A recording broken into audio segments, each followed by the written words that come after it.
এবার ঈদে সিনেমা প্রেমিকদের আগ্রহের কেন্দ্রে রয়েছে ঢলিউডের মেগাস্টার সাকিব খান। বর্তমান সময়ের আলোচিত নির্মাতা ব্রায়ান রাফির তাণ্ডব নিয়ে ইতিমধ্যেই শোবিজ অঙ্গনে সাড়া পড়ে গেছে। সিনেমার পোস্টার ও টিজার প্রকাশের পর থেকেই শোবিজ অঙ্গনে এটি নিয়ে আলোচনা তুঙ্গে।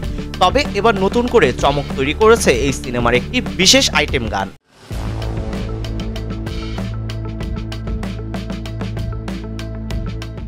এই আইটেম গানে সাকিব খানের সঙ্গে কোমর দুলিয়েছেন ছোট পর্দার জনপ্রিয় অভিনেত্রী সাবিলা নূর। এই গানটির মধ্য দিয়ে বড় পর্দায় অভিষেক হলো সাবিলার, যা নিয়ে দর্শক মহলে ব্যাপক উন্মাদনা তৈরি হয়েছে।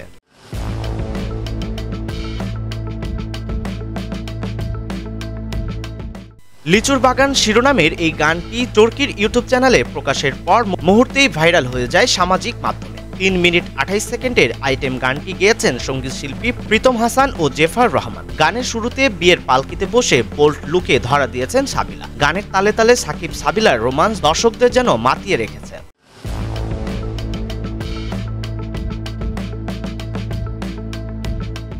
তাণ্ডব সিনেমার গল্প অবর্তিত হয়েছে একটি টেলিভিশন চ্যানেলে হামলার ঘটনাকে কেন্দ্র করে। এটি একটি অ্যাকশন ধাঁচের সিনেমা, যা এই ঈদে মুক্তি পেতে যাচ্ছে। নির্মাতা নিশ্চিত করেছেন যে তারা ঈদেই সিনেমাটি আনছেন এবং এরই মধ্যে প্রায় সব কাজ শেষ হয়েছে। দ্রুতই এটি সেন্সর বোর্ডে জমা দেওয়া হবে।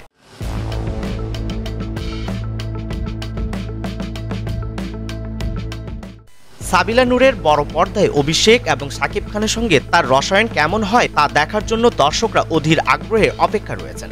এই আইটেম গানটি তাণ্ডব সিনেমার অন্যতম প্রধান আকর্ষণ হতে যাচ্ছে বলে ধারণা করা হয়েছে।